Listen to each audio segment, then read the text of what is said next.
Salve, sono il dottor Apierto. In questo quinto modulo parleremo della gestione delle emozioni e dello stress. Le tematiche che andremo ad affrontare riguardano le diverse componenti delle emozioni e gli approcci utilizzati per osservare le emozioni nello sport. Inoltre parleremo dell'ansia e di come essa sia legata allo stress. Ed infine affronteremo la tematica dello stress analizzandone le diverse fasi e le diverse fonti. Quando si parla di emozioni si entra in un mondo molto vasto e complesso, per cui in questo modulo faremo riferimento a quella parte di letteratura scientifica relativa alle emozioni nello sport.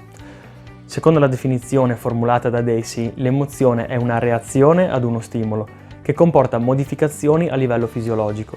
Inoltre l'emozione viene sperimentata in modo soggettivo e personale e può essere comunicata attraverso vari canali, come espressioni facciali e tendenze all'azione, ed è in grado di mediare ed attivare i successivi comportamenti. Da questo capiamo che l'emozione ha tre livelli: fisiologico, comportamentale e cognitivo. Il ruolo dell'attivazione fisiologica è importante per l'esperienza emotiva nell'ambito sportivo. Tali cambiamenti possono cambiare il funzionamento fisico e di conseguenza la prestazione. Alcune emozioni, per esempio, sono accompagnate da un incremento dell'attivazione, come la rabbia, mentre altre invece sono accompagnate da una riduzione, per esempio la tristezza. Elevati livelli di attivazione possono essere favorevoli quando parliamo di compiti che richiedono una grossa componente di forza, mentre invece compiti che richiedono un controllo motorio fine possono essere favoriti quando c'è un'attivazione più lieve.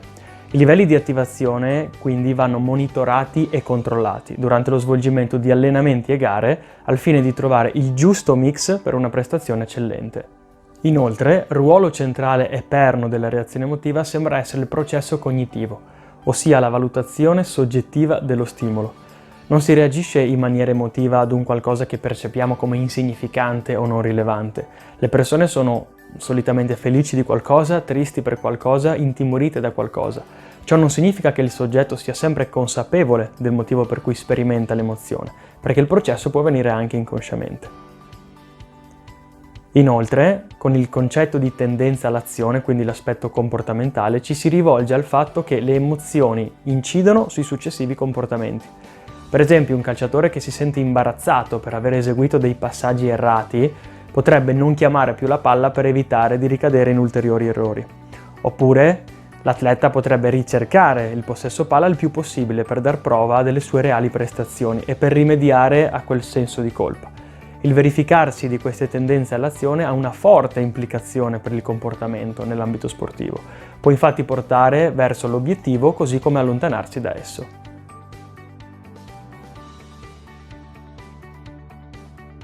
Per un'analisi e una comprensione completa delle esperienze emotive nello sport è necessaria una descrizione accurata delle dimensioni di base.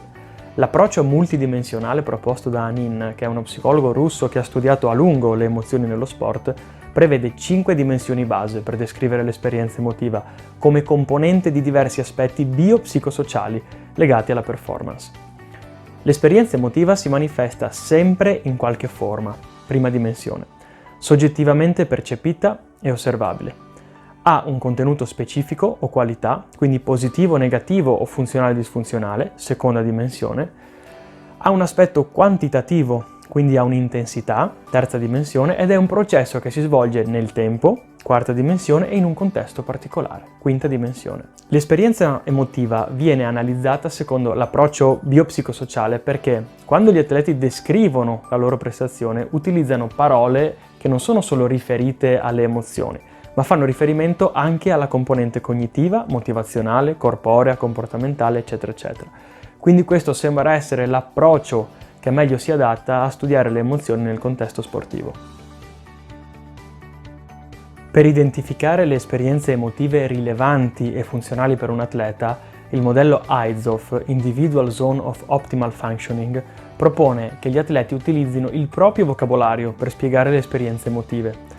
L'atleta può così individuare la dimensione piacevolezza-spiacevolezza, funzionalità-disfunzionalità e l'intensità delle emozioni facilitanti o inibenti della prestazione. Tramite questo processo si può così trovare la zona individuale di funzionamento ottimale dell'atleta.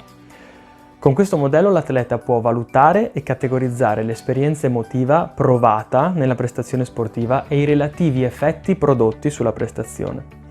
In questo modo è possibile riconoscere quale gamma di emozioni permettono all'atleta di affrontare la gara in modo ottimale, individuando quindi la sua zona di funzionamento ottimale. Questa zona permette anche di prevedere la relazione tra prestazione e emozioni, in base al fatto di essere dentro o fuori dalla zona di funzionamento ottimale e di conseguenza di saper dirigere la gestione delle emozioni verso il pattern desiderato. Qui sopra vi lascio qualche esempio su quello che è il modello Aizof di un atleta che è stato utilizzato durante la sua migliore prestazione e durante la sua peggiore prestazione nelle fasi di pre-gioco, durante il gioco e post-competizione. Quando si parla di emozioni è importante parlare dell'ansia come stato di attivazione psicofisiologico che può generare tensione muscolare, sudorazione, aumento del battito cardiaco, quindi tutta una serie di modificazioni fisiologiche e in questo caso parliamo di ansia somatica che può portare comunque dei benefici alla prestazione. Poi invece troviamo l'ansia cognitiva che provoca preoccupazione, apprensione, pensieri negativi verso qualcosa che potrebbe accadere. E questo tipo di ansia è spesso invece negativa per la prestazione. Inoltre l'ansia può essere un'ansia di stato, quindi uno stato emozionale caratterizzato dalla soggettiva percezione di pensieri di apprensione e tensione associata ad un'attivazione fisiologica però riferita ad una specifica situazione. Oppure può essere ansia di tratto, che invece viene considerata come una parte della personalità, quindi una tendenza comportamentale acquisita che predispone un individuo a percepire come pericoloso un ampio range di circostanze che oggettivamente potrebbero essere considerate non pericolose.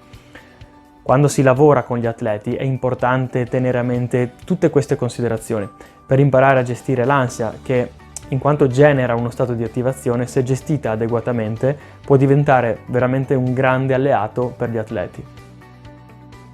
Ci troviamo ora a parlare dello stress. E capiamo come l'ansia e lo stress sono strettamente collegati, poiché l'ansia si presenta come la prima risposta di allarme allo stress, rilasciando adrenalina e preparando quindi il corpo a delle risposte fisiche, per esempio risposte di attacco oppure di fuga. Ma andiamo a capire come funziona lo stress analizzando le sue 4 fasi. La prima fase è relativa alla richiesta ambientale, che può essere banalmente il dover performare sotto gli occhi dei propri compagni di squadra. Poi nella seconda fase troviamo la percezione della richiesta, che è una percezione individuale relativa alla quantità di minaccia fisica e psicologica percepita. In questa fase l'ansia di tratto può svolgere un ruolo fondamentale nel modo in cui viene percepita la richiesta. Nella terza fase c'è una risposta fisica e psicologica rispetto alla percezione della situazione. Se in questa fase avviene uno sbilanciamento tra la richiesta e la nostra capacità di risposta, si genera stress, che porta ad un aumento dell'ansia di stato cognitiva, quindi preoccupazione, e somatica, quindi attivazione fisiologica, che comporta dei cambiamenti per quanto riguarda l'attenzione e la tensione muscolare. Infine, nella quarta fase abbiamo le conseguenze comportamentali, che fanno riferimento al comportamento che viene messo in atto dall'atleta.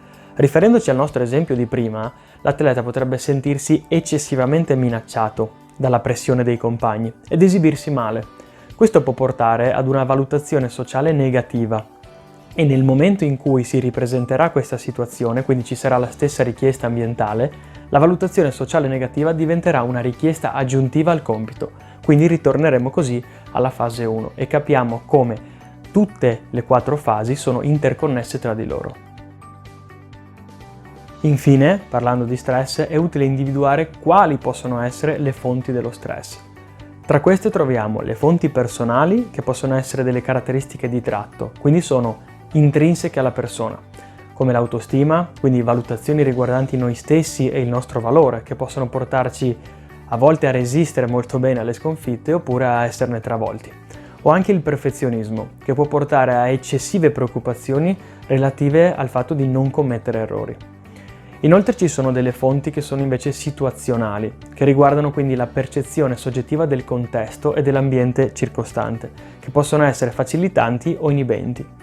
Tra queste fonti troviamo l'incertezza, che è fortemente legata all'ansia e allo stress, oppure l'importanza dell'evento e soprattutto la percezione di quanto quell'evento è importante per l'atleta. Anche per quanto riguarda lo stress, è molto importante prendere in considerazione l'intero processo per poter progettare con gli atleti dei piani di intervento che siano mirati per supportare l'atleta in maniera efficace. Le emozioni, l'ansia e lo stress hanno sicuramente delle dinamiche che sono molto complesse, per cui in questo modulo abbiamo dato degli spunti che possono essere introduttivi per queste tematiche. Il nostro quinto modulo si completa qui, io vi ringrazio dell'attenzione e ci vediamo al prossimo modulo.